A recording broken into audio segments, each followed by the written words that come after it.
con motivo del Día de la Salud Mental, que realmente es el día 10 de octubre. En este año, el lema es Salud Mental y Bienestar, una prioridad global. En esta ocasión tenemos entre nuestros panelistas a miembros del Centro de Neurociencias del Hospital Vivian Pela, a la doctora Yorleni Luque, que es psiquiatra y al mismo tiempo tiene una maestría en adicciones. A la psicóloga Yelva Godoy, con una especialidad en neuropsicología y con énfasis en demencia, y con otra maestría en sexualidad. Doctora Mariela Mejía, psiquiatra de niños, adolescentes, jóvenes, también conocida como Paido Psiquiatra. Y al doctor Nelson García Lanza, psiquiatra, que también es psicoterapeuta familiar. El día de hoy, nuestra dinámica para este webinar es que nuestros panelistas nos estarán respondiendo algunas preguntas relacionadas a salud mental y al bienestar en medio de toda esta pandemia que vive el mundo. Y posteriormente daremos un periodo de preguntas para que nuestros panelistas puedan responderle a ustedes y sus preguntas las pueden hacer a través del chat. Estamos en un mundo realmente afectado por esta pandemia y es por eso que el lema es salud mental y bienestar, una prioridad global. Realmente, ¿qué es la salud mental? ¿Qué es el bienestar? Vamos a pedirle a la doctora Yelva Godoy que nos aclare qué es la salud, qué es la salud mental, qué es el bienestar para el ser humano.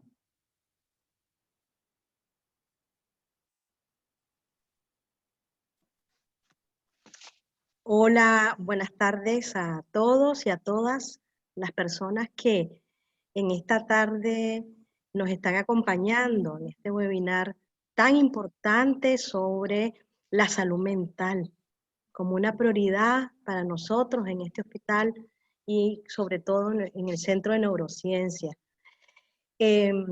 Agradecemos la participación y el interés que cada uno de ustedes está poniendo por estar hoy con nosotros en este rato. Efectivamente, al hacer la introducción de lo que es la salud mental, es un estado de equilibrio entre la persona, su entorno, su ambiente psicosocial, sociocultural, y esta relación adecuada nos tiene que garantizar la participación laboral, intelectual, en las relaciones con las personas. Esto nos va a ayudar a alcanzar un bienestar y nos va a ayudar a alcanzar lo que tanto hablamos, que se llama calidad de vida, ¿verdad? Entonces, la salud mental es salud emocional, es salud psicológica, es salud psicosocial, ¿verdad? Entonces, la salud mental afecta la forma en que nosotros pensamos, afecta en la forma en que nosotros sentimos y, lógicamente, que afecta en la forma en que nosotros actuamos, ¿verdad? Cuando nosotros enfrentamos la vida, realmente sabemos que hay interferencias.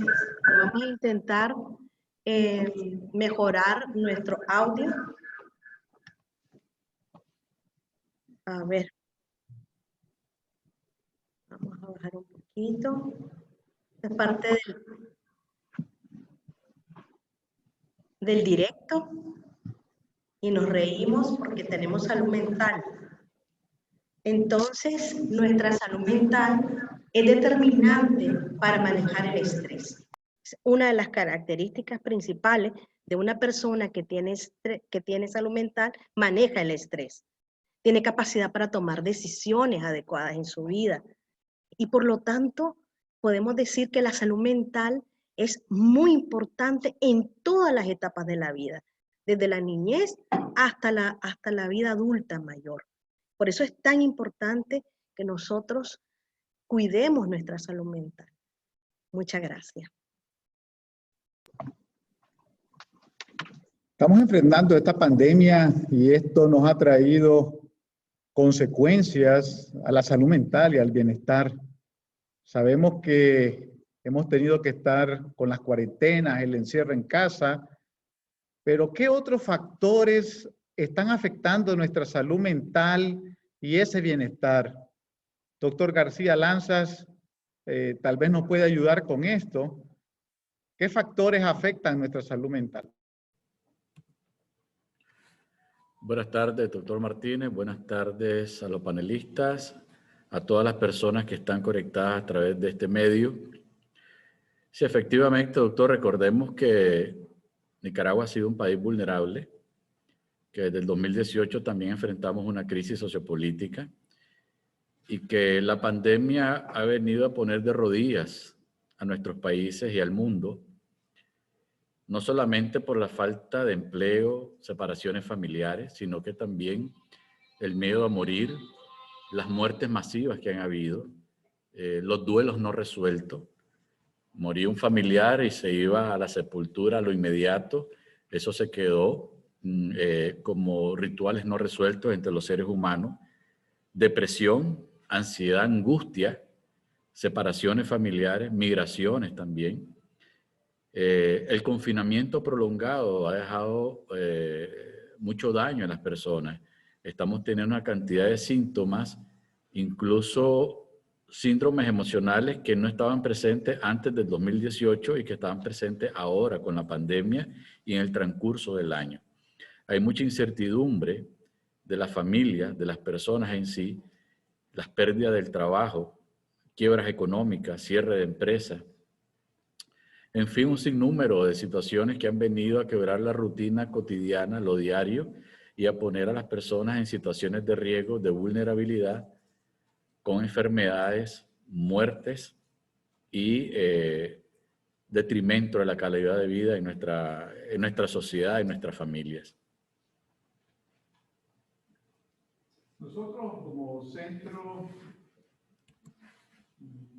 Nosotros en el Centro de Neurociencias hemos notado que ha habido un incremento muy significativo en comparación con años anteriores de los problemas, sobre todo psicológicos y psiquiátricos en este año 2020. Doctora Yorleni Luques, ¿usted nos puede mencionar estos padecimientos que se han venido incrementando? ¿Cuáles han sido los más frecuentes? Buenas noches, doctor Martínez. Buenas noches a todos. Realmente, como decía el doctor García, sí, nosotros hemos visto que la salud mental se ha visto afectada por todo lo que está sucediendo, que no es únicamente en nuestro país, sino que es una situación global. Entonces, hemos aumentado el nivel de estrés. Esto nos lleva a mayor ansiedad, mayor depresión. Las personas que ya tenían incluso diagnósticos de este tipo de enfermedades, se han acentuado los síntomas de estas. Y si no la teníamos, pues también estamos presentando nuevos síntomas. Las personas también tenemos la sobreinformación, hemos estado metidos en lo que es las noticias, y entonces la sobreinformación nos está causando también múltiples somatizaciones. Estamos constantemente tomándonos la temperatura, constantemente en el lavado de manos, entonces podemos llegar a conductas también obsesivas. Si ya teníamos un trastorno obsesivo compulsivo, entonces se están aumentando también este tipo de síntomas. El estrés postrauma, como mencionaba el doctor, que son el duelo, nos está, este tipo de muertes súbitas que estamos teniendo porque no estábamos preparados, ¿verdad?, para que nuestro familiar muriera, y la forma en que hemos tenido que enterrarlos, que ha sido de una manera que no nos ha dado el chance de poder darles el adiós que estábamos acostumbrados, ¿verdad?, a hacer, que era todo lo que era el entierro. Entonces ahora ya no se ha podido hacer de esa manera. Entonces eso nos está llevando a duelos no resueltos, estrés postrauma, nos lleva a problemas para dormir. También el confinamiento nos está dando problemas en cuanto a que nuestras rutinas están siendo alteradas. Entonces, sí, estábamos trabajando antes en la oficina, entonces ahora nuestra oficina se ha vuelto nuestra casa, incluso la habitación se ha vuelto nuestra oficina. Entonces, esto nos está provocando también problemas para dormir porque hemos alterado todo nuestro ciclo de sueño, estamos retrasando nuestras fases de sueño, y estamos durmiéndonos más tarde y estamos levantándonos bastante más tarde. Entonces nosotros estamos provocando alteraciones en nuestro ciclo de sueño. También la convivencia diaria en la casa también se ha visto alterada, entonces hay mayores problemas en las relaciones interpersonales. También hay problemas de violencia intrafamiliar. Se ha visto mayores consumos de alcohol, mayores consumos de algún otro tipo de drogas.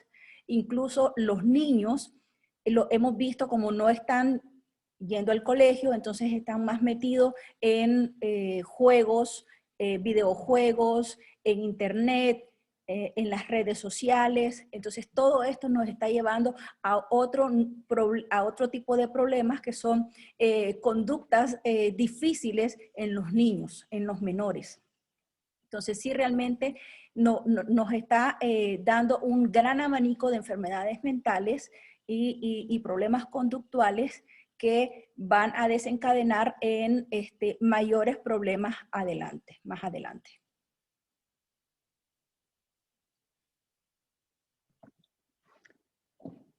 Podemos ver entonces que estamos siendo más afectados por la ansiedad, por la depresión, estrés postraumático.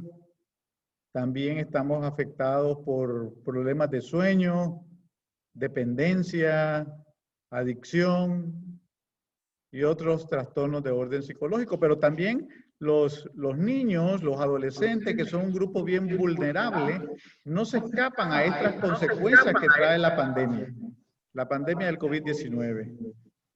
A la doctora Mariela Mejía, ¿cómo los niños, los adolescentes están siendo afectados en su salud mental y en su bienestar?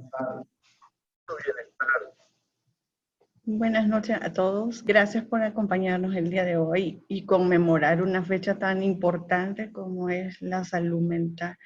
El luchar por mantener de una forma global la salud mental.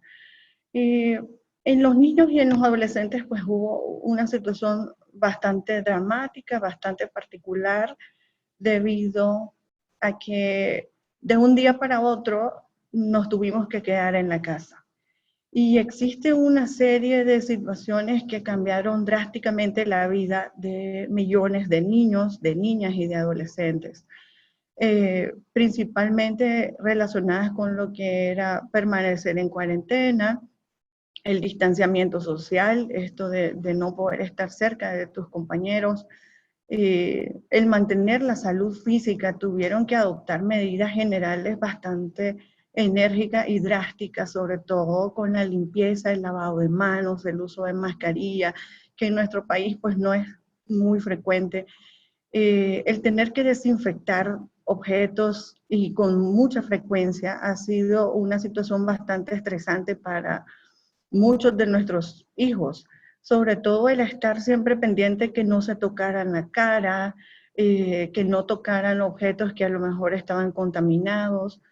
Toda esta situación creó un impacto que se va a reflejar a corto, a mediano o largo plazo, y pudimos verlo en nuestros hijos en las casas.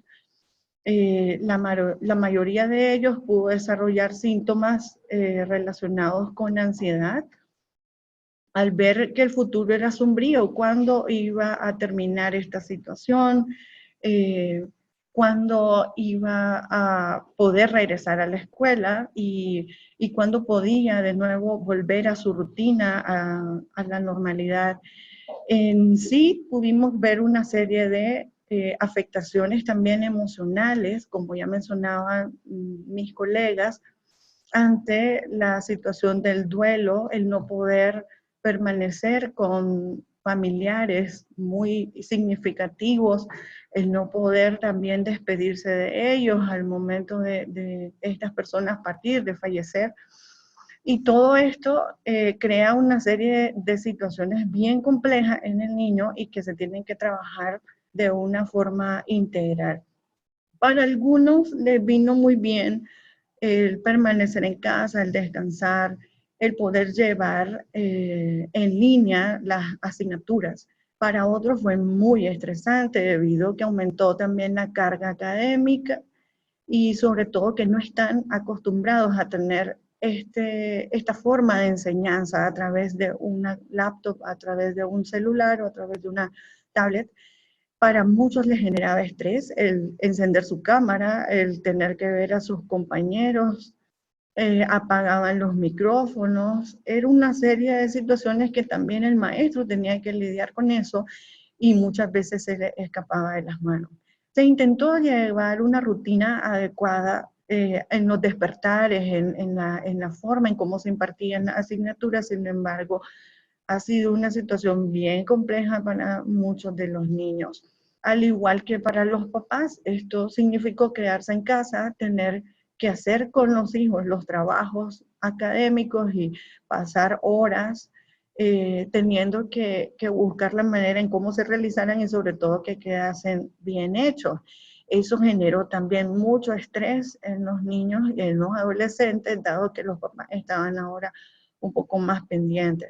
También tuvimos situaciones que propiciaron la vinculación de familias que a lo mejor estaban un tanto separadas, pero esto también trajo cambios debido a que no es frecuente esto de estar más involucrado con los hijos. Entonces, ha sido una situación bien compleja, al igual que el miedo a contagiarse o a contagiar a alguien de la familia y no visitar a ciertos amigos, no visitar algunos lugares, centros comerciales y demás, y sobre todo pues el sedentarismo que tuvimos. Esto propició trastornos de la alimentación, tuvimos aumentos de peso, eso propició baja autoestima y una situación increíble también relacionada con los trastornos de la alimentación. Y en los niños que tuvieron pérdidas significativas, abuelitos, papá, mamá, también hay elementos de estrés postraumático que habría que tratar en un futuro. Más todo lo que mencionó la doctora Luques y el doctor Nelson García con el duelo, más lo de los videojuegos, que eso, lo de estar en casa confinados, propició más tiempo en los electrónicos y ahora está más difícil el poder controlarlos. Gracias, doctora. Definitivamente en esto se ha venido incrementando la ansiedad y el estrés.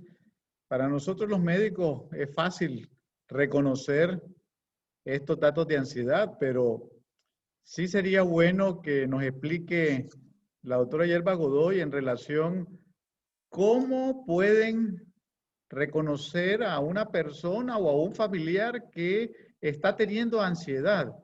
Porque a veces la persona dice, no, yo no me siento ansioso, pero hay algunos datos que nos orientan a determinar si la persona está ansiosa o no está ansiosa. Muchas gracias, doctor. Efectivamente, es importante que la población conozca cuáles son esos signos y síntomas que tenemos cuando expresamos nuestro malestar de ansiedad. La población tiene que saber que hay una ansiedad normal, que es adaptativa, que es hasta saludable. Hay un punto de ansiedad leve que es transitoria, que es el resultado de una respuesta ante una situación inminente de susto, de estrés, de angustia, pero que pasa, no se queda en nuestro psiquismo. Sin embargo, también tenemos una ansiedad que es anormal. Definitivamente, las personas que están conectadas y tienen ansiedad saben perfectamente de lo que estoy hablando. O sea, es una ansiedad totalmente desproporcionada y además es prolongada, permanece en el tiempo, más de 6 meses, años. Tenemos pacientes que tienen una gran dificultad, un gran nivel de sufrimiento porque padecen un trastorno de ansiedad, ¿verdad? Llegando hasta desencadenar ataques de pánicos, ¿verdad? ¿Cómo nosotros podemos identificar cuando esta ansiedad ha dejado de ser normal? Cuando experimentamos una serie de síntomas, hay una sensación permanente de nerviosismo, hay agitación, hay tensión permanente y hay miedos intensos que alcanzan, como ya había dicho, esa máxima expresión cuando nos da ese ataque de pánico y de ansiedad, que sentimos que nos vamos a morir. Esa es la experiencia más desagradable que una persona puede tener y cree que se va a morir, ¿verdad?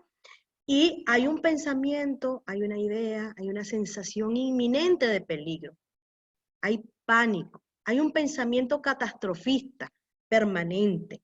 Es decir, algo nos va a pasar, me voy a morir, mis padres se van a contagiar, me van a abandonar, no vamos a salir adelante, no voy a llegar a ser mayor, siento que me estoy enfermando, tengo todos los síntomas de una enfermedad grave, de muerte, ¿verdad? Y esto nos lleva, este pensamiento rumiativo constante nos lleva a tener unos síntomas fisiológicos como se acelera nuestro ritmo cardíaco, nuestra respiración está acelerada también, y entonces hiperventilamos y tenemos la sensación de tener fatiga a la hora de respirar.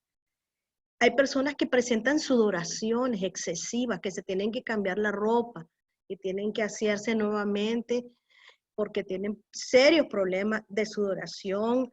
Otras personas no pueden disimular sus temblores en las extremidades a la hora de hablar. Y luego también hay personas que sufren una sensación de debilidad, una sensación de agotamiento, de fatiga. No son capaces de terminar el día porque están agotados y por lo tanto no tienen ánimo para hacer otra actividad más. ¿Por qué? Porque este cerebro está abarrotado de pensamientos cargados de catastrofismo. Y por lo tanto, un pensamiento abarrotado de estas ideas es incapaz de concentrarse, de realizar una tarea diferente, de pensar en otro tema, y menos en pensar en disfrutar de la vida, que es lo que nos toca, disfrutar de la vida, ¿verdad? Y hay personas también que tienen problemas gastrointestinales, se les quita el apetito, tienen pesadez, indigestión, ¿verdad? Están tomando protectores estomacales, ¿verdad? Y entonces todo esto nos lleva a tener una poca calidad en nuestro sueño y nos levantamos al día siguiente con una sensación de cansancio, de fatiga, y nos cuesta remolcar el día, ¿verdad? Todo esto son los síntomas y signos que puede tener una persona que lamentablemente padece del trastorno de ansiedad. Vemos que la ansiedad ha venido incrementando, así también los trastornos de ánimo, las depresiones leves, moderadas, severas, incluso hasta los intentos de suicidio. Y doctor Nelson García Lanza, ¿cómo se puede reconocer que uno de nuestros familiares está en depresión con ese problema del ánimo? ¿Cuáles son las claves como para que los otros familiares reconozcan y que requiere esta persona apoyo desde el punto de vista psicológico? Con gusto, doctor Martínez. Las recomendaciones familiares es que, primero, todos nosotros conocemos los comportamientos de cada uno de los miembros de nuestra familia. Cuando empiezan algunos cambios de ellos, sus hábitos, aislamiento, tristeza, miedo, angustia, son signos de alarma que nos debe llevar a pensar que nuestro familiar está sufriendo y que lo puede llevar a una depresión. La depresión es una enfermedad latente, no es un sentimiento, no es también un descalificativo, es una enfermedad seria, es una enfermedad que mata. una enfermedad que empeora otros problemas de salud. Si seguimos observando a nuestro familiar que cae con problemas de sueño, no duerme o duerme muy mal, lo vemos con llanto fácil, podemos tener en los varones irritabilidad de carácter, enojo, haber recortado sus relaciones interpersonales, incluso en esta pandemia que estamos usando la tecnología, no quiere estar relacionado con nadie. En mujeres podemos ver otros comportamientos como el desánimo y el llanto constante. Puede aparecer el deseo y la idea de morir o desaparecer o no seguir viviendo porque no vale la pena. Si tenemos familiares que han perdido a sus hijos, a sus padres, a sus hermanos o a su marido de esta forma, que han muerto con esta pandemia, entran a la sensación de desolación, de estar solos, y el miedo y la angustia, la soledad, y prefieren morir. Eso lo podemos estar viendo ahorita en los adultos, personas de tercera edad, adultos mayores, está haciéndose frecuente la consulta, y en adolescentes también. Al cambiar todos estos hábitos, nuestra rutina de vida, y al ver toda esa avalancha de situación de crisis sanitaria, de muerte, desolación, pues nuestros familiares o nuestros amigos también son parte de esta sociedad que sufre. Entonces, le vamos dando estos tips para que puedan reconocer en la familia. Uno de ellos, la tristeza, miedo, llanto, aislamiento, poco apetito, no querer relacionarse con los demás, pérdida de algunos hábitos en las personas sexualmente activas, parejas, disminución del deseo sexual, apatía por su pareja, dejar de hacer lo que le gustaba, ni siquiera ejercicio, ni siquiera ir a caminar. Son elementos que hay que ir tomando en cuenta para la misma familia que está cayendo en una depresión. Y tenemos que correr, ¿verdad? No dejarlo pasar. Tenemos que buscar la ayuda, tenemos que buscar las recomendaciones. Si están lejos de las zonas urbanas, por ejemplo, en las zonas rurales, siempre hay que buscar a alguien con liderazgo comunitario que nos apoye. Están ahí en las poblaciones líderes comunitarios, sacerdotes, pastores o personas destacadas que puedan ayudarle a las personas que están sufriendo de esto. Vuelvo a repetir, la depresión no es un sentimiento, es una enfermedad. Y una enfermedad que puede llegar a matar o a empeorar la condición y la calidad de vida del que la sufre. Y no solamente la sufre él, la sufre la familia también, ¿verdad? Por lo tanto, hay que ponerle el punto de seriedad. Y nos olvidamos de los estigmas, ¿verdad? Que el sentirse triste o estar deprimido es debilidad. No es debilidad, es una enfermedad como todas las enfermedades que existen. Esta es una alarma y se nos han aumentado los casos. La consulta por depresión ha aumentado enormemente, no solamente en Nicaragua, a nivel mundial. Entonces, una campanada de alerta para todos que estemos con los ojos abiertos por encima, observando a cada uno de nuestros familiares, a nuestros hijos, a nuestros hermanos, a nuestros suegros, abuelitos, tíos, etcétera, con la responsabilidad de apoyar y poner ese granito de arena como familiar. Además de la ansiedad, la depresión, también las personas se han vuelto un poco adictas, ¿ah? Se ha incrementado el uso del alcohol y a otro tipo de sustancias, pero a veces no nos damos cuenta, incluso en la misma familia, ¿ah? Que nuestros hijos y nuestros familiares están haciendo dependientes. ¿Cuáles serían las adicciones más frecuentes, doctora Luque, que se han incrementado? ¿O cómo podría también el familiar detectar que ya es necesario buscar atención porque la persona se está haciendo adicta? Bien, buenas noches. Realmente con el confinamiento se ha visto un incremento en el consumo de lo que son las sustancias controladas, por decirlo así, ¿verdad? Que sería el alcohol. Porque como esto lo podemos comprar con mayor facilidad que las ilícitas, entonces las personas van al supermercado y entonces está dentro de su lista de compra está también el alcohol. Entonces ya lo están consumiendo en mayor cantidad. Entonces tenemos que tener mucho cuidado porque ya lo estamos usando ya no solo como de forma social, sino que, bueno, para poder sobrellevar el aburrimiento de estar encerrado, para poder sobrellevar el aburrimiento de no tener a dónde salir, entonces hacemos la reunión acá en la casa, yo solo, o me pongo a ver una película y entonces porque no tengo sueño y me pongo a tomarme mis traguitos. Entonces, si no me percato, estoy consumiendo mayor cantidad de la que usualmente o ni siquiera antes lo hacía y ahora ya lo estoy haciendo. Entonces, tenemos que darnos cuenta, los familiares, ¿verdad?, que estamos incrementando la cantidad que antes tomábamos.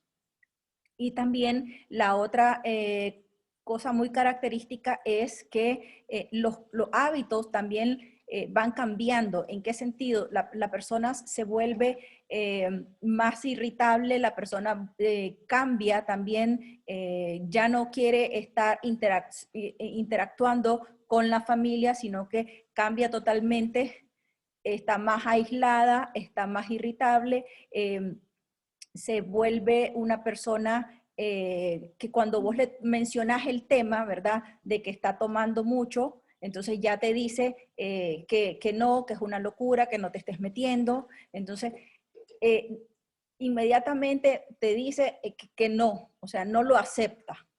Entonces, y vos tenés que ir notando que esa persona no está de acuerdo, no lo acepta, y entonces vos decís, esta persona ya está teniendo un problema, ya sea con el alcohol y ahora con los niños, con lo que son los videojuegos o el internet, igual está pasando. Entonces, están más tiempo en cualquiera de estas actividades, que sea el internet o los videojuegos. Entonces, pasan más tiempo en el cuarto, metidos en las computadoras, ya dejan de hacer sus obligaciones, porque pasan todo el día en estos videojuegos, ya no hay control sobre ellos, vos les decís de tal hora a tal hora y ellos ya no lo logran hacer, entonces ya no descuidan incluso hasta su propia alimentación, descuidan su alimentación, descuidan su cuidado personal.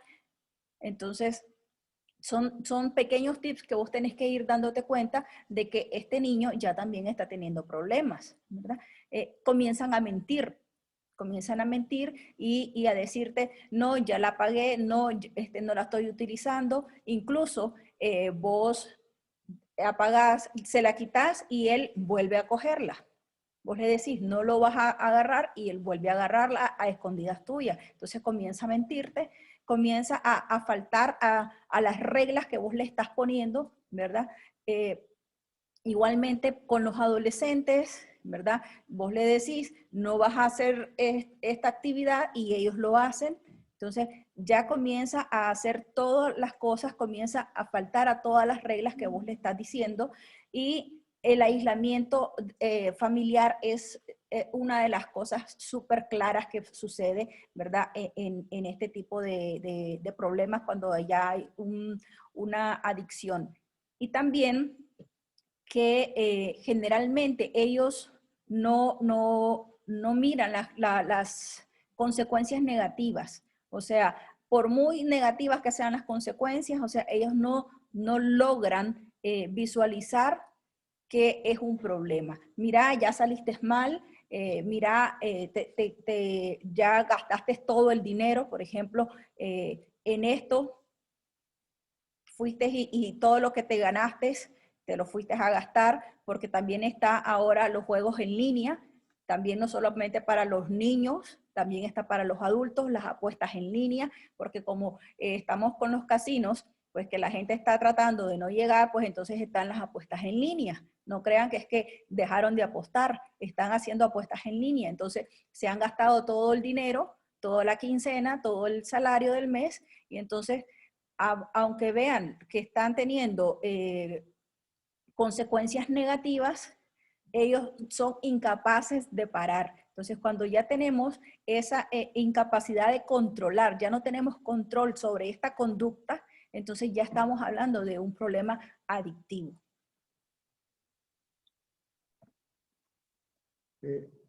A veces las personas piensan de que los niños y los adolescentes no se angustian, no se deprimen.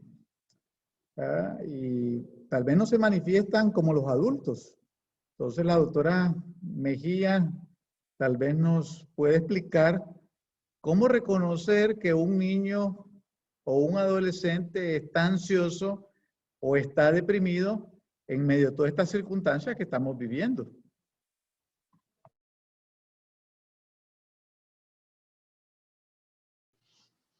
Buenas noches nuevamente.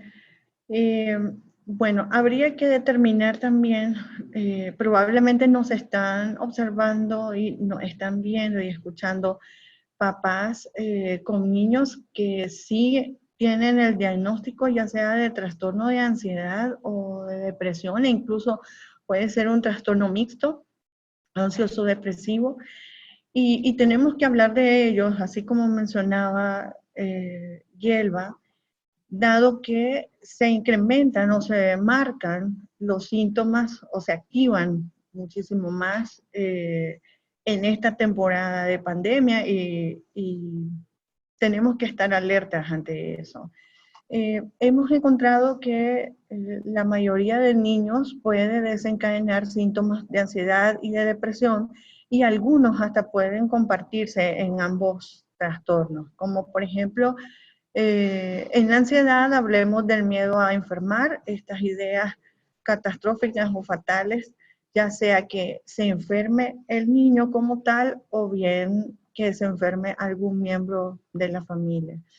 Esto trae consigo ideas también fatalistas sobre la muerte y pueden desencadenar también síntomas depresivos, donde vamos a tener bien claro la parte de la tristeza, como mencionaba el doctor Nelson García, este sentimiento de soledad, de aburrimiento y estar alerta ante las ideas de muerte.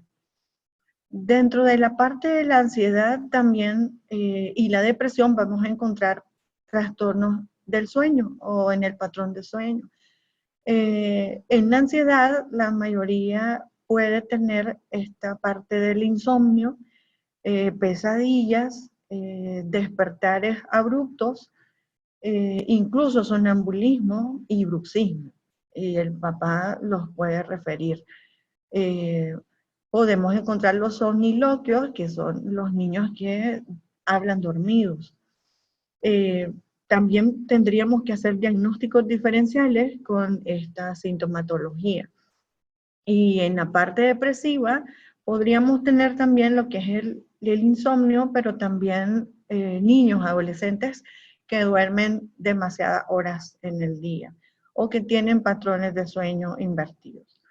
En ansiedad vamos a tener trastornos o síntomas de pánico, como ya los mencionó la licenciada Godoy, que son muy difíciles de controlar y traen mucha angustia para el niño o el adolescente que lo sufre.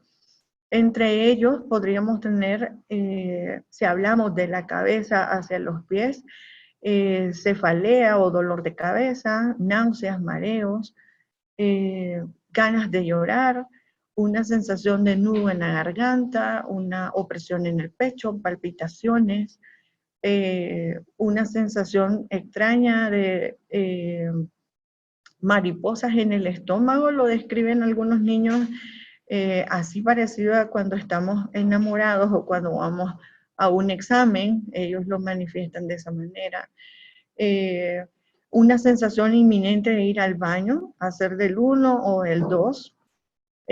Pueden haber en los miembros superiores y los inferiores calambres, sienten que les caminan hormiguitas, ellos lo describen de esa forma, entumecimiento, sudoración y manos frías. También las piernas pueden presentar esto y temblor, tanto en manos y en las piernas. Y no olvidemos la somatización, muchos de ellos van a referir dolores de cabeza, dolores de estómago que hacen correr a cualquier papá al pediatra o al centro de salud u hospital que tengan cerca. Hay también datos importantes que hay que tomar en cuenta en la parte de la ansiedad y la depresión, y esto con respecto a los adolescentes, que en ambas situaciones se pueden presentar conductas de riesgo, comportamientos así de mucha exposición a peligro. Si ya dijimos no salgas, suele insistir en salir, usa mascarilla, puede insistir en no usarla, pero claro, tendríamos que ver el contexto y analizar pues la situación de cada uno de los niños o de los adolescentes, ¿no? Y determinar si un comportamiento de riesgo. Algo importante también es el aislamiento. El adolescente en sí siempre va a tratar de aislarse, de crear un submundo en su habitación y buscar siempre el grupo en el cual está previsto a encajar. Tiene temas e intereses muy particulares muchas veces, entonces suele ser más intenso esto del aislamiento. Es importante también tomar en cuenta que en ambos trastornos hay alteraciones en la alimentación. Podremos tener niños o niñas, adolescentes que se privan de ciertos tiempos de alimentos y hay otros que comen en exceso. Y ahí tenemos esta variación del peso que tendríamos que también estar pendientes. La angustia, la ansiedad y la depresión como tal traen también mucha desesperación y pueden presentar también lo que son ideas de muerte. Hay que estar atento a las autolesiones también, que muchos de los jóvenes lo sobrepasan la ansiedad y llegan a recurrir a esta situación de las autolesiones que hacen pegar carrera a cualquier papá. Puede existir también en ambos, tanto en depresión como ansiedad, lo que es el llanto fácil y problemas de comportamiento. A lo mejor puede presentarse lo que es la hiperactividad en lo que respecta a la ansiedad y el estar un poco inactivo y muy pasivo en la parte de la depresión. No obstante, no podemos dejar a un lado que también en la depresión puede haber comportamientos así de mucha hiperactividad y hay que estudiarlo. También pudimos ver algunas conductas regresivas, por ejemplo en la ansiedad. Si ya el niño controló esfínteres y no había tenido problemas o accidentes en la noche, probablemente pudo haber empezado, ahora que está en el confinamiento, la enuresis o hacerse pipí en la cama. Entonces tendríamos también que investigar si es por parte de ansiedad que estamos teniendo esto. También se dispersan muchísimo y suelen tener problemas académicos por la falta de atención. Y no olvidemos que en ambos, tanto en la depresión como en la ansiedad, se presenta la irritabilidad. Son niños, adolescentes que están siempre a la defensiva y reaccionan de una forma muy brusca o tosca ante algunas situaciones que no lo ameritaban. Ya para terminar, algún síntoma también de ansiedad que hemos visto con frecuencia en esto de la pandemia ha sido la ansiedad de separación en los niños, que ya no solamente se ve en edades preescolares, sino que también ya se da en niños mayores, en adolescentes y hasta en adultos. Vamos al periodo ahora de las recomendaciones. ¿Qué hacer para mejorar nuestra salud mental y nuestro bienestar? Sabemos que estamos expuestos a mucha ansiedad, a mucho estrés. Doctora Yelva Godoy, ¿qué recomendaciones usted daría en relación a tratar de mejorar o disminuir, ¿verdad?, lo que es la ansiedad, lo que es el estrés? Yelva. Efectivamente, doctor, este es un tiempo que nos tenemos que reinventar a muchos niveles. Reinventarnos es usar la creatividad, es ver qué podemos hacer. Este cerebro tenemos que ver qué tenemos que hacer para dar respuesta a estas necesidades que tenemos en nuestro hogar, con nosotros mismos, con nuestros niños, con nuestros adultos mayores, con nuestras parejas. ¿Qué podemos hacer? Entonces, Es un tiempo en el que tenemos que usar un poco el sentido común y ver cómo podemos deconstruir algunos hábitos para reinventarnos e incorporar algunas actividades que necesitamos para poder mejorar nuestra salud mental y superar en gran medida los problemas de ansiedad. Es clave el ejercicio físico. Y los que no somos deportistas, que aquí somos unos cuantos, tenemos que hacer un esfuerzo para dedicarle, aunque sea 30 minutos en el día, para caminar. Claro, pero ¿dónde vamos a caminar? ¿En qué lugar? ¿Los niños? ¿Cómo hacemos? Bueno, pues vamos a buscar una hora donde a lo mejor haya menos gente. A veces tenemos la suerte de tener patio o vivir en zonas cerradas, pues empezar a dar vueltas, nos ponemos músicas, o el que quiera rezar y tenga ese hábito, esa creencia, que rece, o el que quiera cantar, que cante, pero es un momento para caminar, oxigenamos nuestro cerebro, movemos nuestro sistema circulatorio, aunque sea 30 minutos, pongámonos esa meta. Y con los niños, con los adultos mayores, cada uno a su ritmo, pero es importante que hagamos alguna actividad física. Pues hay gente que le gusta jardinear, y entonces arrancar palitos, sembrar, podar, aporcar, resembrar, y hacer un esfuerzo físico, ¿verdad? Con la tijera de podar.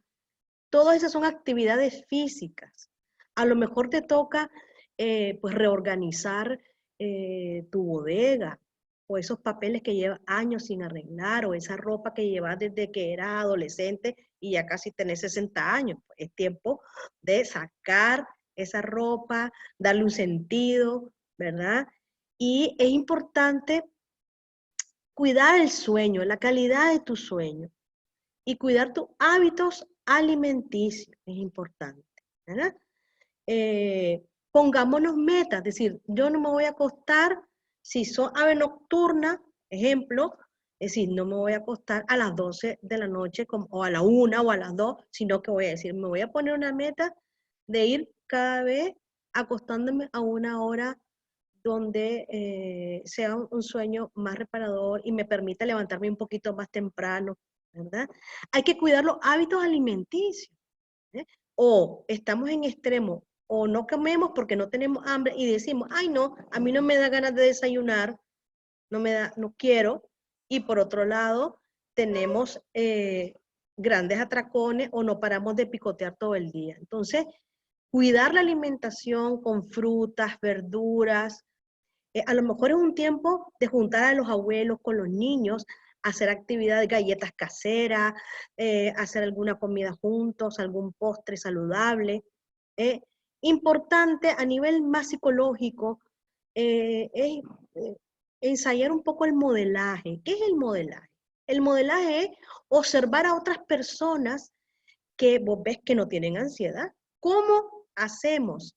Yo estoy leyendo muchas preguntas sobre cómo hacemos para superar la ansiedad al COVID, al contagio.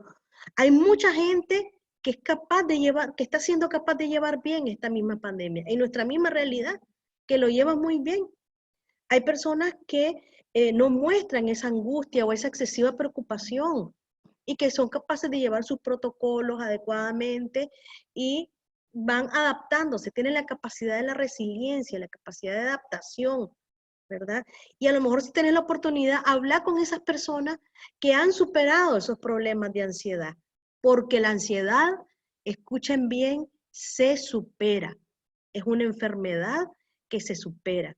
No sos ansiosa o ansioso y así te quedaste. La ansiedad se supera, ¿verdad? Otra estrategia importante, usemos el sentido del humor. Si el nicaragüense es una persona alegre por naturaleza, bromista, usemos ese sentido del humor, riámonos, porque es verdad que cada uno piense, ¿hace cuánto no me río? Esas risas ricas de carcajadas, y estamos muy serios, entonces empecemos a contar chistes, empecemos a hacer bromas en nuestra familia, utilicemos los tiempos para reírnos en familia, con nuestros niños, ¿verdad? Entonces, usemos el centro del humor. Hay una práctica muy importante, que es la meditación, mindfulness. Mindfulness en esta época adquiere un gran significado. Es la conciencia plena, es un ejercicio y una práctica que te va a permitir centrarte en el aquí y en el ahora, no estar con pensamientos anticipatorios. Te va a permitir centrarte en tu respiración, en tus sensaciones corporales, y te va a permitir además abstraerte de la angustia, de los pensamientos catastrofistas que muchas veces estamos metidos. Entonces, ponete música. Hay meditaciones guiadas de mindfulness en la red. Hoy por hoy, busquémoslo. Está el centro de Massachusetts, de la clínica de reducción del estrés, del doctor John Kabat-Zinn. En la Universidad de Málaga también hay otro en UMA.es. Ahí tenemos un montón de meditaciones guiadas gratuitas que se pueden descargar. Hay meditaciones para niños, para adolescentes, para adultos. Tenemos una cantidad de recursos hoy en día gratuitos en Internet que nos puede permitir a nosotros ensayar, entrenarnos en esta técnica de mindfulness. Y por otro lado, también tenemos métodos sencillos de toda la vida. Intenta leer un libro, distraerte aunque sea un momento esa mente. Intenta retomar tu hobby, intenta salir de paseo con tu familia. Ahora, por supuesto, con todos los cuidados, pero hay que cambiar de ambiente. Entonces, este es un tiempo para aprender a manejar la ansiedad. Y saben una cosa, nos va a ayudar muchísimo para enfrentarnos a esta situación que estamos viviendo, que es difícil también, ¿verdad?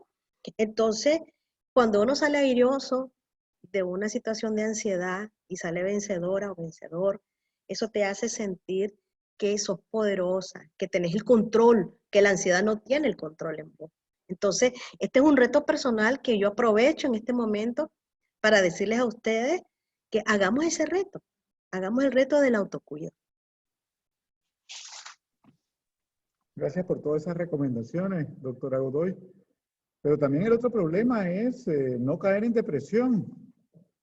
¿Qué podemos hacer? ¿Qué recomendaciones podríamos darle a nuestros escuchas, a los que están participando en este webinar, para evitar la depresión?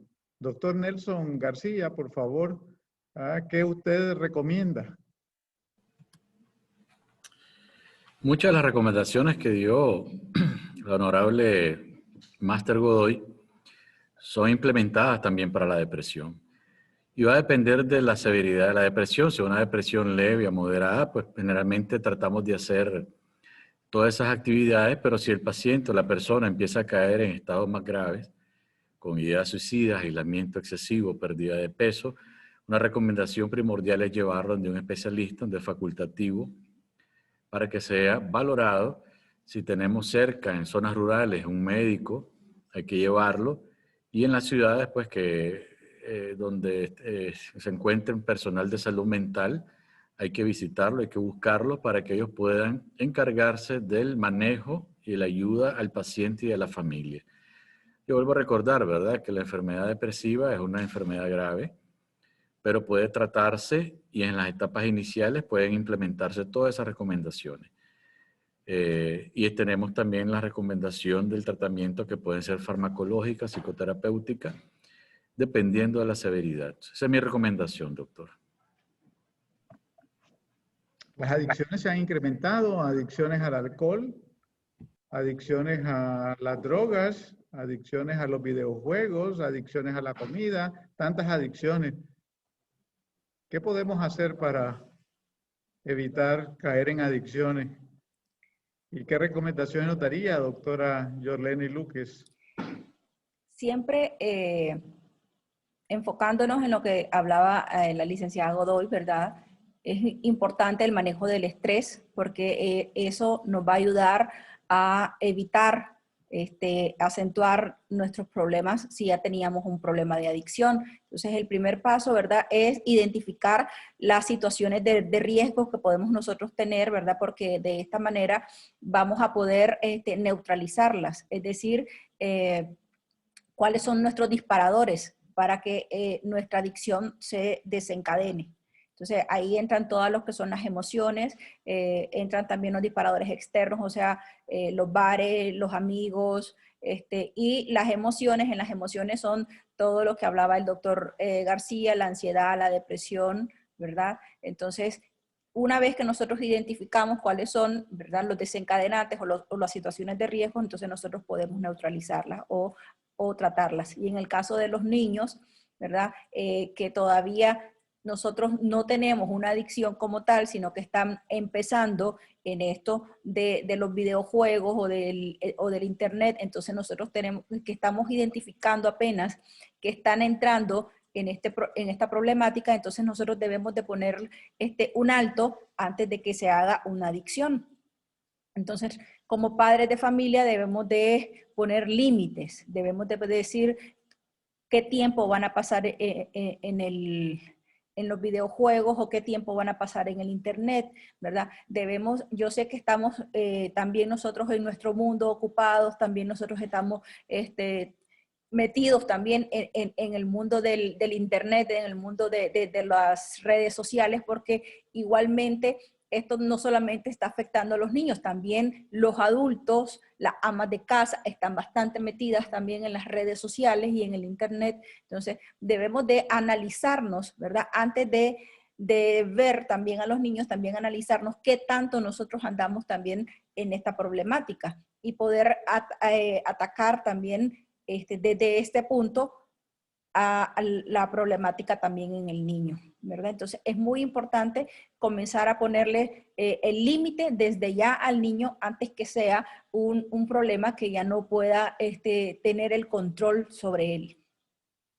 Creo que esas son las cosas fundamentales. Ahora, si yo ya tengo un problema de adicción y yo ya estaba en tratamiento, entonces como ya vino lo del confinamiento, lo de la cuarentena, lo del aislamiento social, entonces dejé de ir a mi grupo, dejé de ir a mi terapia, entonces no es posible, dejé de hacer todo lo que me mantenía a mí en sobriedad o en abstinencia. Entonces, estoy corriendo un gran riesgo de una recaída. Entonces, ahora también, así como tenemos la posibilidad ahorita de estar haciendo este tipo de Zoom, ¿verdad? Así también están haciendo, muchos grupos están haciendo a través de Zoom, grupos de alcohólicos anónimos, narcóticos anónimos. Entonces, no es una excusa el aislamiento social para que nosotros dejemos de asistir a nuestras terapias o dejemos de asistir a nuestros grupos de apoyo. Es importante que si ya estábamos en tratamiento, si estábamos en terapia, no abandonar el tratamiento, no abandonar la terapia. Y las personas que estaban en grupos de apoyo es fundamental que continúen en él. Esas son mis recomendaciones. La salud mental es ese equilibrio entre la salud emocional, la salud psicológica, la salud social. Y es necesario mantener ese equilibrio también en los niños y en los adolescentes. ¿Cómo podemos ayudar a nuestros niños, a nuestros adolescentes, a nuestros jóvenes para tratar de mantener ese equilibrio y que no se vea roto? Doctora Mejía, le damos la palabra. Y algo importante sería hablar claro y aclarar sobre todo muchas dudas para que podamos evitar estos pensamientos fatalistas en los niños y en los adolescentes. Es necesario que empleemos tonos de confianza y sobre todo asegurarle tanto a los niños, a las niñas, a los adolescentes que esta situación es algo transitoria.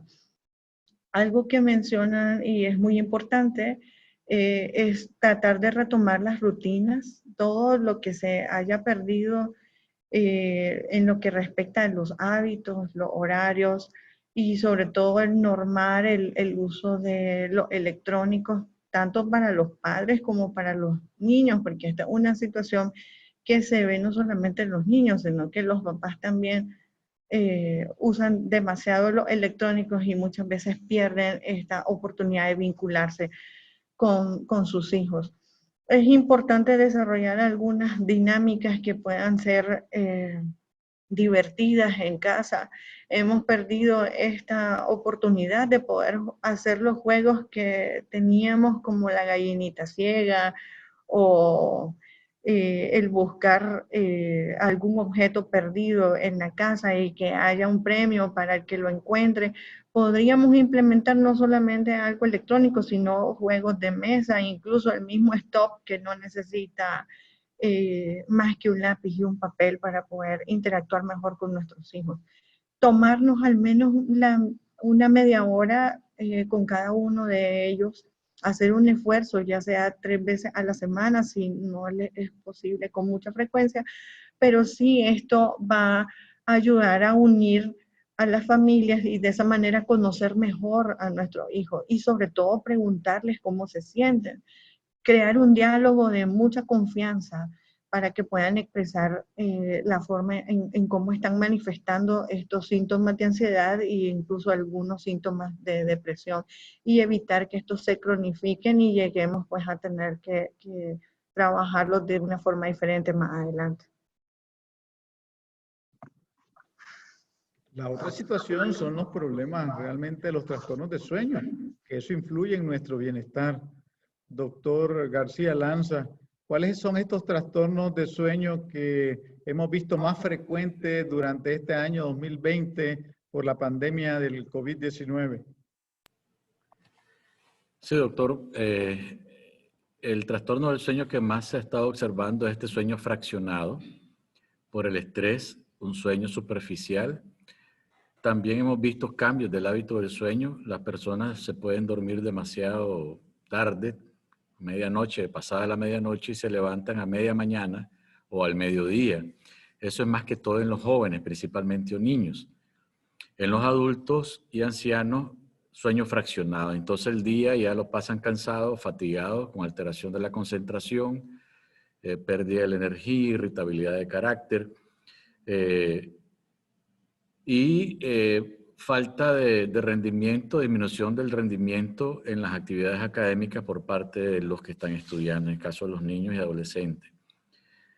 Esa es la consulta más frecuente en este 2020 que ha influido con la pandemia, y también recordemos que tenemos los sueños agitados por aquellas personas que tienen pesadillas con el estrés postraumático, que estuvieron afectados con el COVID, que estuvieron acompañando en salas de COVID donde vieron morir muchas personas, o personas que vieron morir a sus familiares, los tuvieron muy cercanos. También hay despertares angustiados, entre esos los más frecuentes, doctor.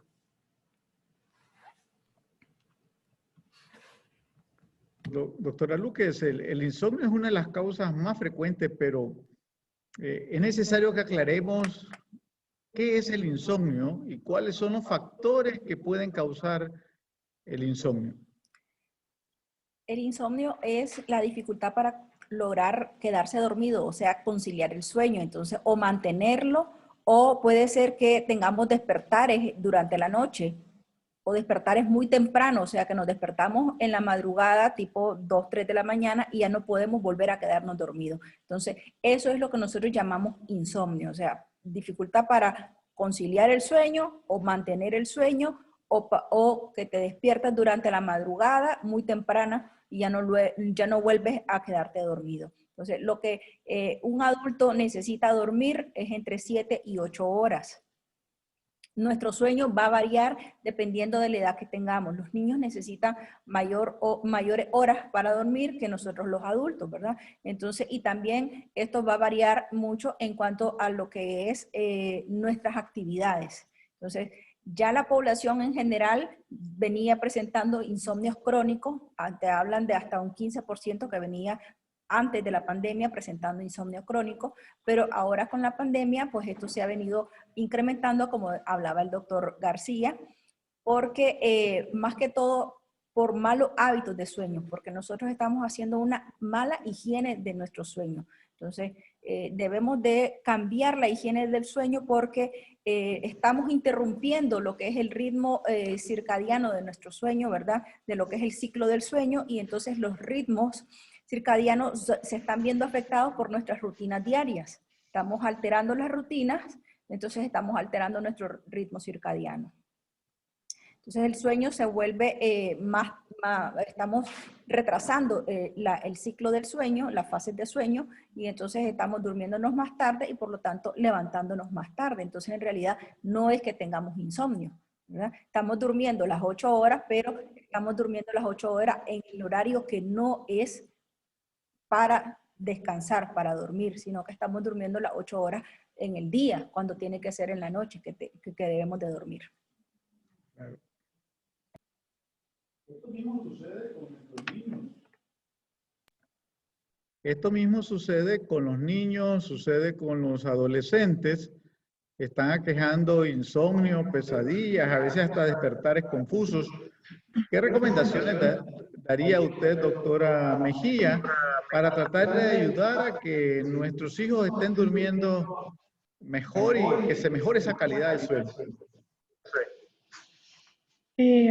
Algo importante a tomar en cuenta es que estos síntomas que usted menciona son alteraciones propias del patrón del sueño y podrían traducir a ansiedad. Entonces tendríamos que valorar con el niño, con el adolescente, cuáles son las situaciones que le están generando temor y sobre todo hacerles ver que es necesario pedir ayuda.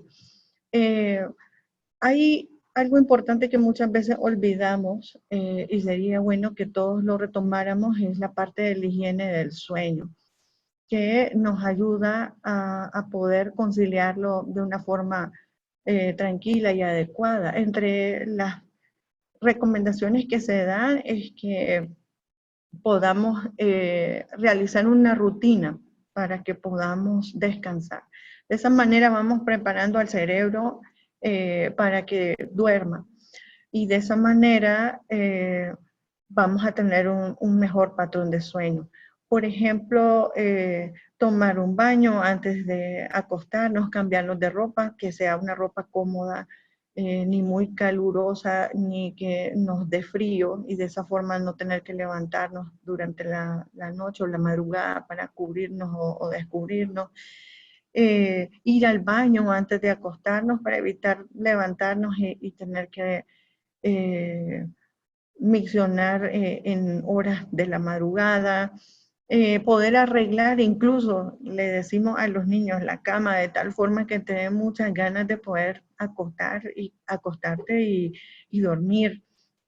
Insistir también en la parte de tener una rutina especial para ir a acostarte y prepararte, como lavarte los dientes, cambiarte la ropa, ponerte pijama y demás. Tendríamos también algunas estrategias para bajar ansiedad y quizá en la noche poder leer con ellos y compartir con ellos alguna vivencia que tuvimos y sobre todo que es el mejor momento para acercarnos a ellos y poder determinar qué posiblemente está causando esta ansiedad y por ende estas alteraciones en el sueño. Es muy importante para mejorar el insomnio las medidas de higiene de sueño. Tal vez nos puede profundizar un poco de esto la doctora Yelva Godoy, para posteriormente entonces vamos a dar algunas conclusiones y entrar al periodo de preguntas y de respuestas. Con mucho gusto, doctor. Hay que hacer algunas intervenciones y algunos ajustes y cambios para mejorar nuestra calidad del sueño, ¿verdad? Aunque ya lo sabemos, ya sabemos que existen no solamente sustancias, alimentos que nos alteran, cada uno tiene que conocer su propio organismo. Hay gente que, por ejemplo, el café, cena con café y se duerme inmediatamente. Sin embargo, hay mucha gente que nos afecta y quizás a la mayoría. Entonces, es importante no tomar ningún tipo de sustancias que son excitantes. El café, el alcohol, el té, el Red Bull, todos estos refrescos que nos ayudan a estar más activos, ¿verdad? Muchos jóvenes lo utilizan para estudiar en la noche.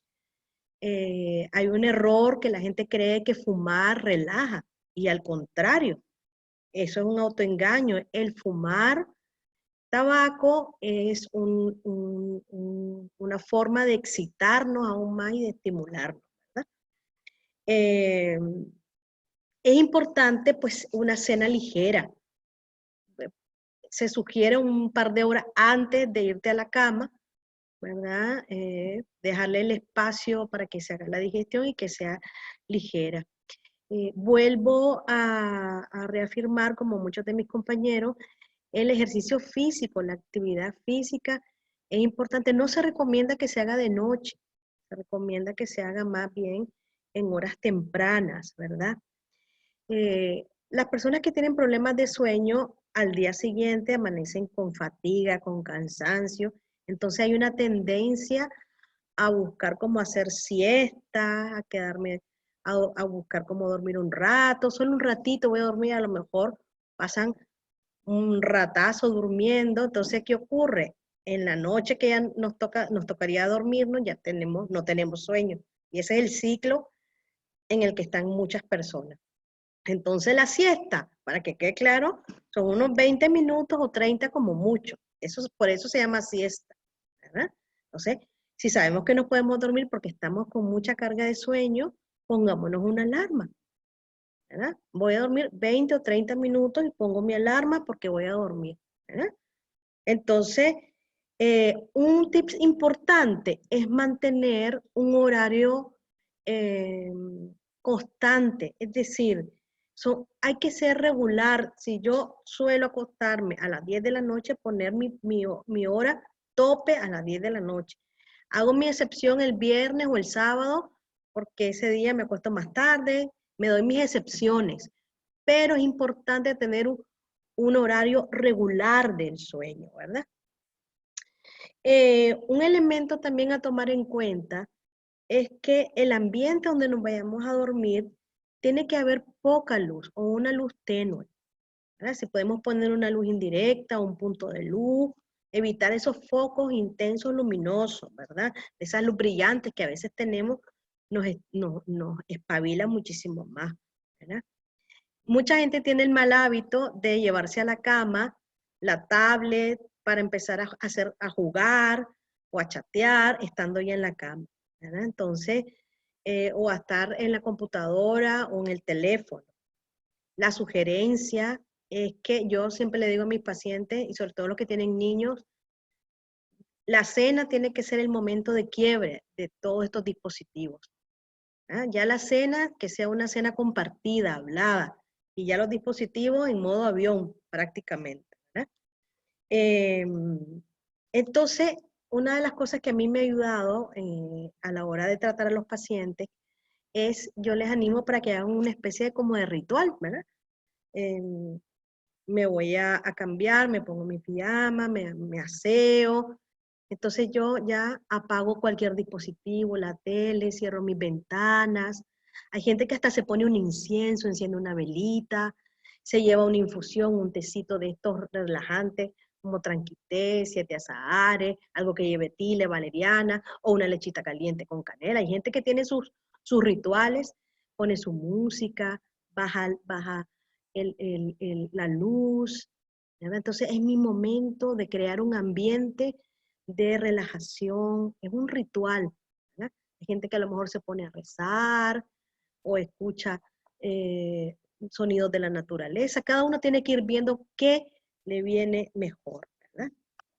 En cuanto a la terapia cognitiva conductual, quiero decirles que esta terapia es la que científicamente está avalada como la mejor terapia para tratar los problemas de ansiedad, los trastornos de ansiedad. Mucho cuidado, acuérdense que hay muchos charlatanes en temas de salud mental. Tenemos que estar ojo, que hay una pulsera que sirve, que te quita la ansiedad, que si te echas unas gotas de algo te va a quitar la ansiedad y no sabemos ni qué tiene. Mucho cuidado. Me ha dicho a alguien que quita la ansiedad si te pone la mano aquí y una piedra aquí, ¿verdad? Mucho cuidado con todos estos charlatanes que tenemos, ¿verdad? Porque hasta en la televisión muchas veces sale medicamentos que quitan, que te aseguran que te vuelven, que tenés una vida feliz.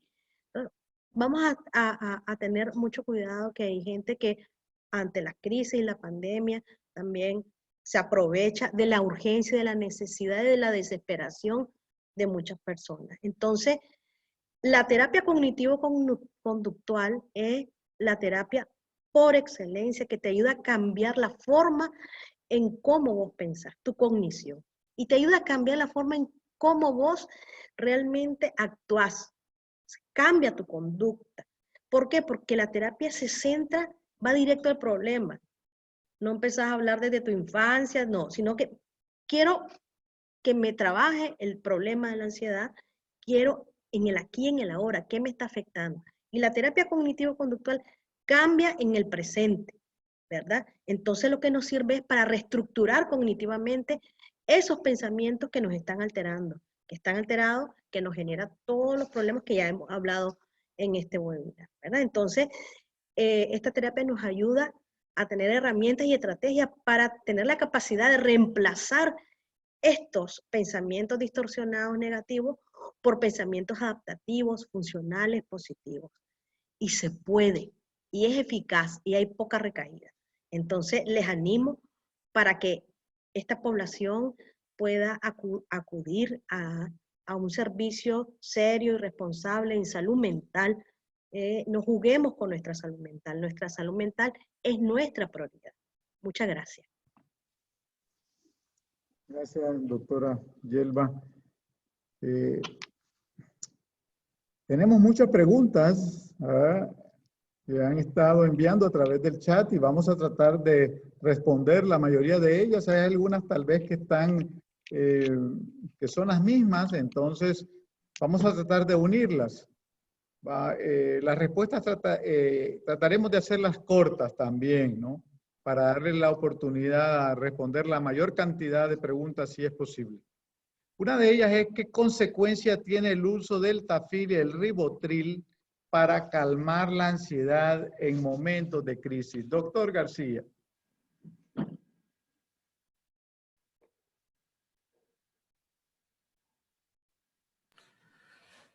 Sí, doctor.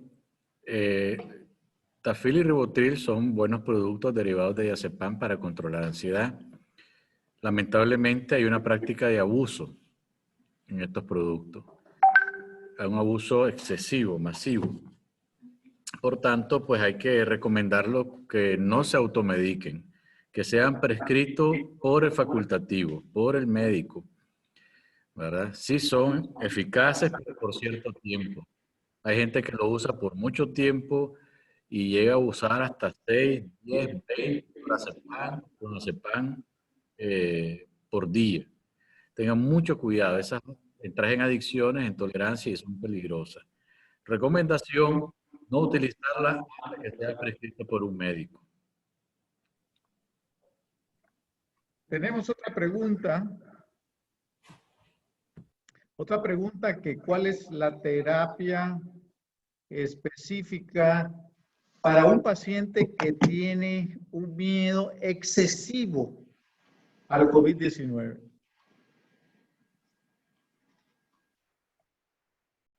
Yelva Godoy, ¿qué nos puede decir?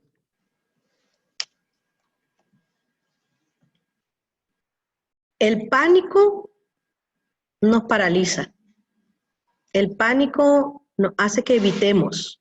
La evitación es una estrategia típica de las personas que tienen miedo al contagio.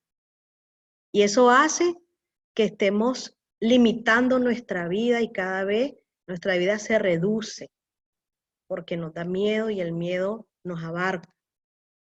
Por lo tanto, la terapia cognitivo-conductual es la que nos va a hacer en este momento hacer un cambio de pensamiento, empoderarnos y decir, yo estoy haciendo todos mis protocolos, voy a hacer mi higiene, uso mi mascarilla, no la toco, la sé usar, uso mi gel, ¿verdad? Yo me lo pongo, sé cómo usarla, ¿verdad? Luego la o la desuso, me pongo una limpia, me cambio de ropa, me ducho. Cada uno tiene su estrategia y sentirnos seguros de lo que estamos haciendo. Es clave. Pero hay que cambiar y sustituir el pánico que tenemos, que nos apresa, por unas conductas más adaptativas porque nos queda COVID. Entonces no podemos estar encerrados ni podemos estar en un mundo más reducido, porque nos va a pasar factura. Aquí tenemos algunas preguntas que se relacionan. ¿Cuál sería el pronóstico a nivel de salud mental si se da un rebrote de COVID? ¿La salud mental debe o no ser considerada un problema público? ¿Qué labores hace o desarrolla el Estado para atender esta realidad?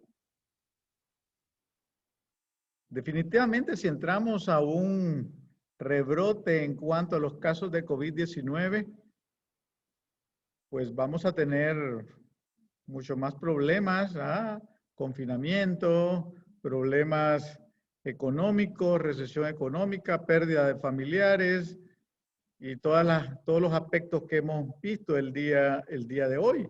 Y tenemos que estar preparados para tratar de mantener ese equilibrio en nuestra salud mental. ¿Es parte de un problema público? Sí, es parte del problema público y nosotros, como parte de ese sistema de salud nacional, como institución privada, tratamos de hacer este webinar con el objeto de dar a conocer algunas recomendaciones y para que la población entonces pueda aprender a tratar de mantener esa salud mental. Hay otra pregunta que menciona acá, ¿cómo podemos lidiar con la ansiedad en los niños? ¿Qué actividades qué recomiendan hacer con ellos? Vamos a darle la oportunidad a la doctora Mejía.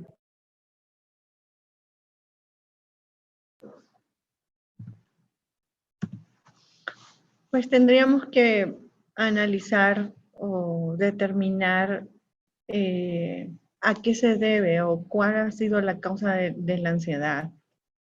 Y para determinar también qué tipo de terapias podemos implementar.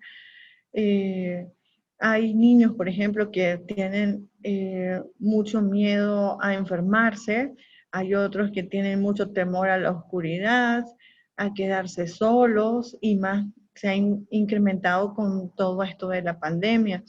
Entonces tendríamos que determinar también los recursos que posee esa familia, cómo está estructurada, la dinámica de la familia misma para poder tomar en cuenta todos esos recursos y de esa manera crear un plan específico para que pudiésemos ayudarle a ese niño con ansiedad. Pero de forma general podríamos implementar el poder, ya sea de forma que nos acerquemos más a ellos, dibujar.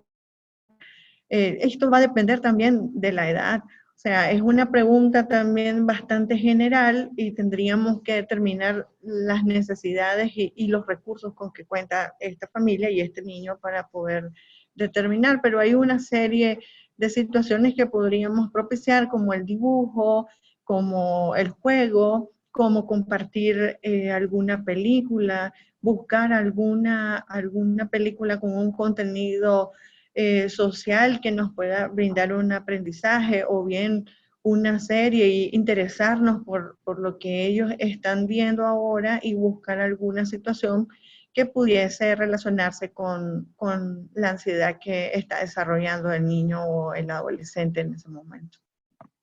Gracias, doctora. Aquí hay un caso aquí tenemos una pregunta bien particular. Dice, una persona que está teniendo pesadillas, que está soñando con el diablo, que la persigue, deseo de salir corriendo, solo cuando está en el trabajo se siente mejor. ¿Esto podría estar asociado a ansiedad? Doctora Luques. Definitivamente que sí. Eso está dentro de los síntomas, ¿verdad? Las pesadillas, la ansiedad no solamente son los síntomas físicos, sino que también los síntomas psíquicos, y dentro de los síntomas psíquicos está el miedo. Entonces, si esta persona está teniendo mucho miedo, está teniendo pesadillas, sí está teniendo un trastorno de ansiedad, y habría que ver si solamente está con síntomas de ansiedad y no también un trastorno también depresivo, porque la depresión y la ansiedad son enfermedades que con mucha frecuencia van juntas, ¿verdad? O sea, pueden presentarse al mismo tiempo. Entonces, yo le recomendaría a esta persona que acuda con un facultativo para que sea evaluada. Esta es una pregunta dirigida para el doctor Nelson García. Me gustaría conocer de algunas actividades que pueden desarrollarse para evitar la depresión. Doctor García. Sí, aquí se ha hablado mucho en este panel de muchas actividades para favorecer la mejoría o evitarla. Entre eso está el ejercicio físico, concretar relaciones interpersonales que se habían dejado, realizar actividades recreativas que le llamen la atención. La doctora Yelva Godoy habló de esto, también la doctora Mejía, la doctora Luques. Llevar una alimentación balanceada, adecuada, tratar de mantener unas relaciones interpersonales dentro del hogar lo más sana posible y equilibrada, no solamente con ellos, sino con los demás. Llevar a cabo actividades de meditación, hacer práctica para los que son o que tienen una religión determinada, la oración, la práctica de la fe, actividades de meditación que pueden ser buscadas en los medios que ya fueron recomendados por aquí.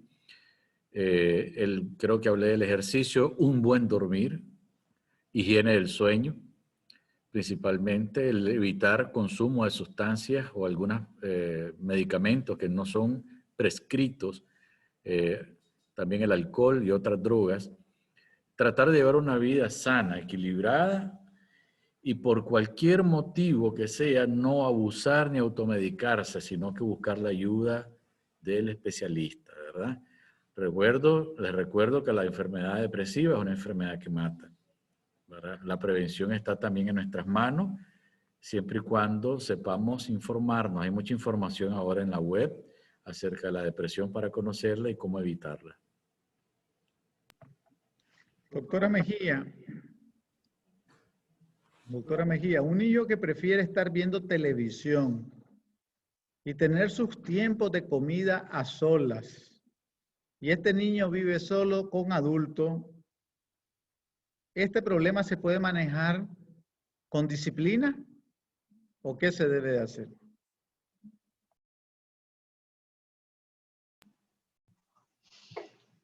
Bueno, sí podríamos implementar alguna rutina en la que podamos compartir con el niño. Quizás es un hábito que se ha creado el que él coma a solas y permanezca pues en su habitación. Tendríamos que buscar algún sistema donde podamos negociar con el niño, quizás alguna técnica de economía de fichas en donde, o alguna terapia cognitivo-conductual donde podamos ayudarle a él a que logre integrarse un poco más y de esa manera él obtenga también algún beneficio. Y podríamos también hacer hincapié en los padres de la forma en cómo deben de abordar a este niño. Algo muy importante es que mencionan que convive en un medio de adultos, entonces tendríamos que buscar también alguna estrategia para que él pueda lidiar y de esa forma copiar muchos patrones de otros niños.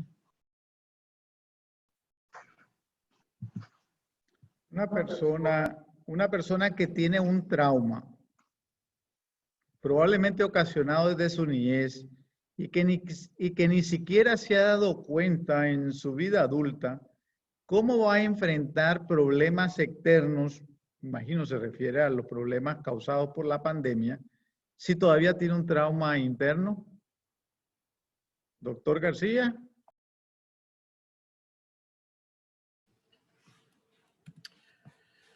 Sí, bueno, habría que valorar si esta persona lo enfrenta de manera desorganizada, con ansiedad desorganizada. Son personas, si ha tenido un trauma y todavía no se ha dado cuenta, por supuesto, sus patrones de respuesta ante los factores estresantes son distintos. Eso merece una evaluación, valorar el tipo de trauma, ¿verdad? Y dependiendo del trauma, la intensidad del trauma, la gravedad del trauma, la edad en que fue el trauma, quién lo perpetró, hay muchos factores que van a dar los elementos de gravedad para la persona. De esa manera también ellos van a dar respuesta. Si el niño fue un abuso sexual o la niña un abuso sexual a edades cortas, pues las respuestas son desorganizadas ante el estrés. Y por eso merece una evaluación delicada y exhaustiva para determinar el tipo de trauma.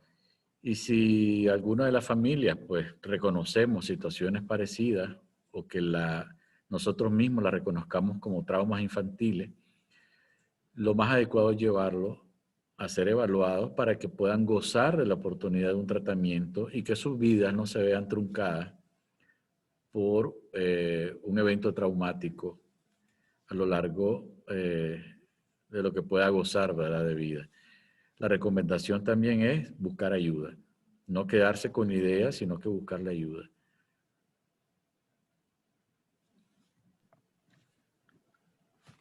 Otro aspecto o comentarios que se mencionan es que los temas relacionados con los problemas de salud mental aún siguen siendo un tabú en nuestro medio. Y muchas veces de esto no se habla.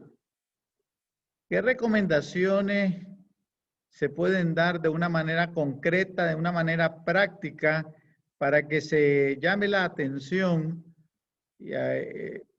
y los estados, ¿verdad?, tomen en cuenta esto y que estos problemas de salud no sean reconocidos, sean reconocidos más bien y que no se estigmaticen?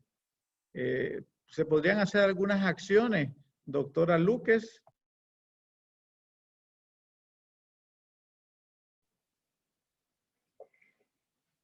Esto que estamos realizando el día de hoy, ¿verdad?, es parte de las acciones que son importantes para tomar en cuenta lo que es la salud mental. Entonces, el día de mañana, el 10 de octubre, es el Día Mundial de la Salud Mental. Entonces, esto ya estamos, ¿verdad?, tomando más, con mucha más importancia, ¿verdad?, lo que es la salud mental y que definitivamente ya no puede ser un tabú en nuestra sociedad, sino que es parte de lo que es la salud en general, porque si no tenemos salud mental no podemos tener salud, es parte de la salud general, ¿verdad? Entonces, nosotros como facultativos estamos poniendo nuestro granito de arena de esta manera, ¿verdad? Ya no podemos decir como lo que es las instituciones gubernamentales, porque eso pues ya es algo mucho más allá, pero sí sabemos que por parte de la Organización Mundial de la Salud sí están haciendo bastante énfasis sobre lo que es la salud mental y la importancia de estos. De hace ya algunos años se está haciendo también bastante énfasis no solamente en lo que son las enfermedades mentales, sino en cómo prevenirlas, en cómo mantener una buena salud mental, ¿verdad? Y ahí tenemos, por ejemplo, lo que es la higiene del sueño, y ya no vemos solamente enfocarnos en lo que es el insomnio, sino que también ahora cómo vamos a hacer para mantener una buena higiene del sueño. Entonces, definitivamente ya desde hace algunos años hemos mejorado bastante. Yo sé que todavía no es suficiente y hay mucho camino que recorrer, pero parte de lo que se hace, pues esto del día de hoy, que este webinar es parte de lo que nosotros como profesionales de la salud estamos haciendo para mejorar el concepto de lo que es la salud mental. Aquí hay otra pregunta. ¿Necesita una persona tratamiento si hay un problema de insomnio?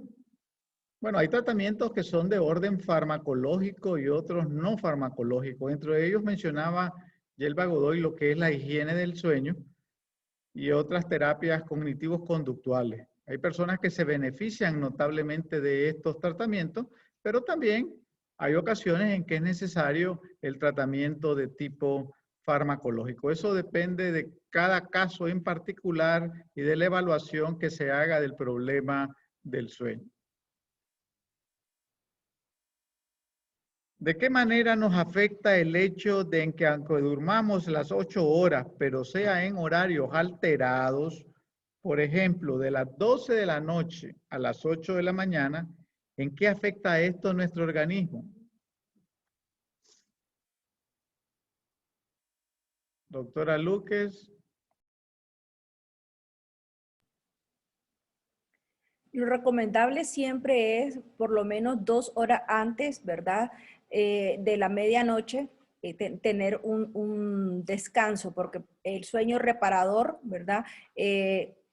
Nosotros lo conseguimos siempre a primeras horas de la noche. Entonces es fundamental, todavía a las 12 de la noche es un sueño que todavía es considerable, pero ya no es lo mismo que tú duermas o que nosotros durmamos ya después de durante la madrugada, ¿verdad? Porque ya no tienes el sueño reparador, ya estás alterando tu ciclo de sueño, ¿verdad? Las fases del sueño las estás retrasando. Entonces nosotros tenemos un reloj biológico, entonces eso ya lo estás alterando. Entonces, definitivamente no es lo mismo. Tienes que, es como que tú alteres el reloj que tú tienes y entonces tú dices, ya lo compuse, pero no lo has compuesto. O sea, has movido nada más las agujitas, entonces moviste igualmente tu reloj biológico, entonces has retrasado tu fase de sueño. Entonces, dormiste las 8 horas, pero no fueron las 8 horas que tu reloj biológico estaba diseñado para que tú durmieras. Entonces, no tienes el sueño reparador que necesitas. Doctora Yelva Godoy, ¿en qué ayuda la técnica de relajación práctica a través de yoga? Esa sería una pregunta para usted. Y la otra, ¿existen grupos de apoyo juvenil para la ansiedad aquí en Nicaragua?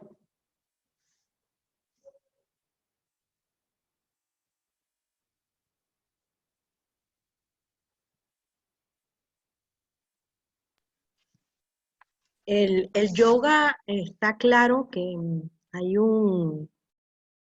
una actividad que se ha adaptado, ¿verdad? Desde el punto de vista científico, yoga y mindfulness, a través de la Universidad de Massachusetts, que está demostrado científicamente que el yoga tiene un efecto positivo en la salud mental y emocional, ¿verdad?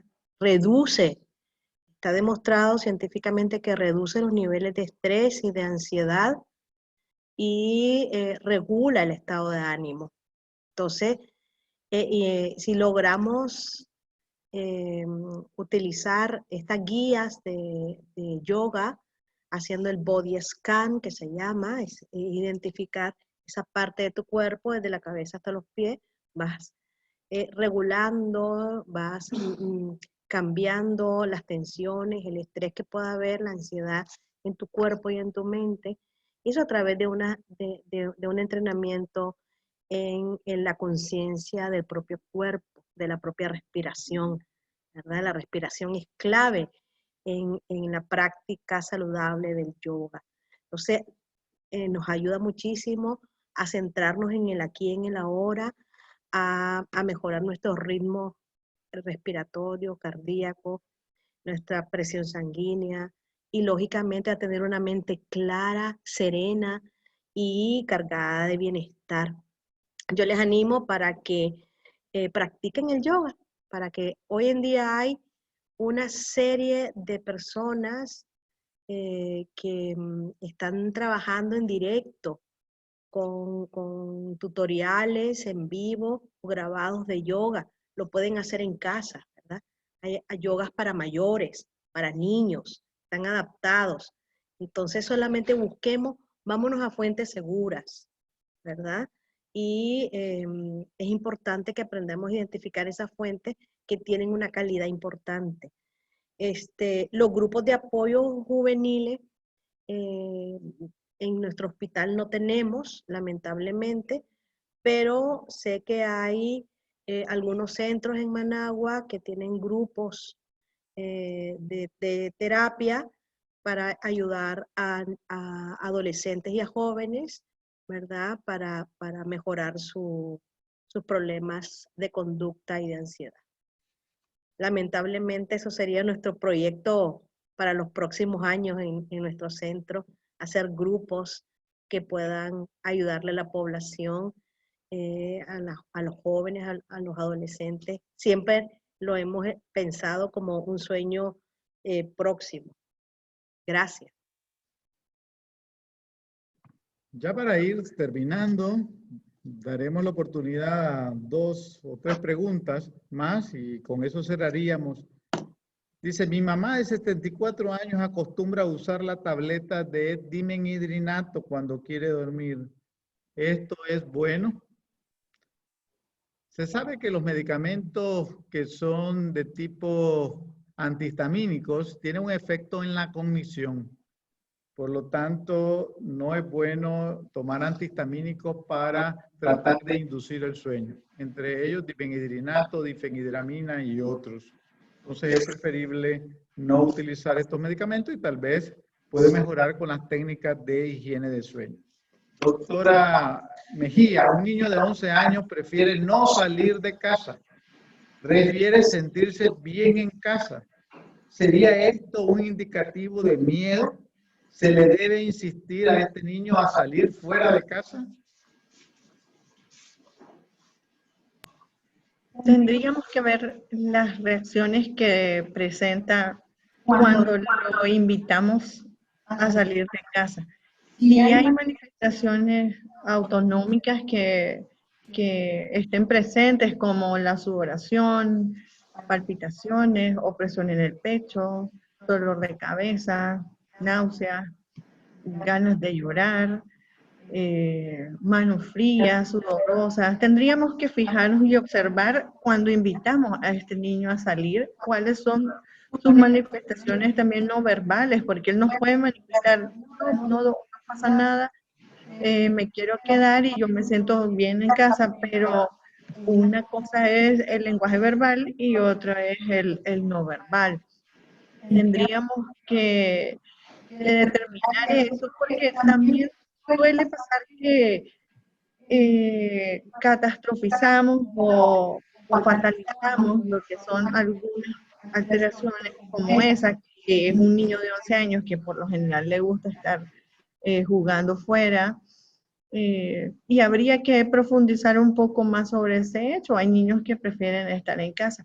Sin embargo, hay algunos padecimientos que tendríamos que hacer un diagnóstico diferencial donde prefieren no socializar y estar en su medio de confort. Entonces, tendríamos que analizar bien la situación con él, pero no necesariamente, muchas veces eso implica ser un problema.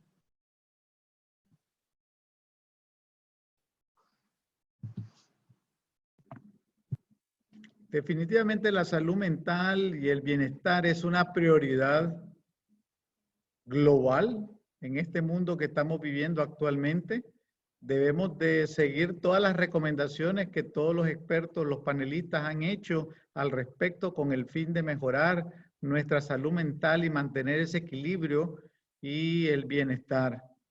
Agradecemos a la doctora Yelva Godoy, al doctor Nelson García, a la doctora Yorlene Luques y a la doctora Mariela Mejía por el tiempo que han estado con nosotros y esa disposición a tratar de compartir con todos ustedes estos mensajes que esperamos que hayan servido para que ustedes pueden conocer un poco más a cómo mejorar la salud mental. También agradecemos a todos los participantes que han sido, casi más de 100 personas se han unido a este webinar y esperamos entonces en los próximos webinars que ustedes también nos acompañen, ¿verdad? Porque trataremos de hacer estas actividades de una manera más regular. Buenas noches a todos, que Dios les bendiga.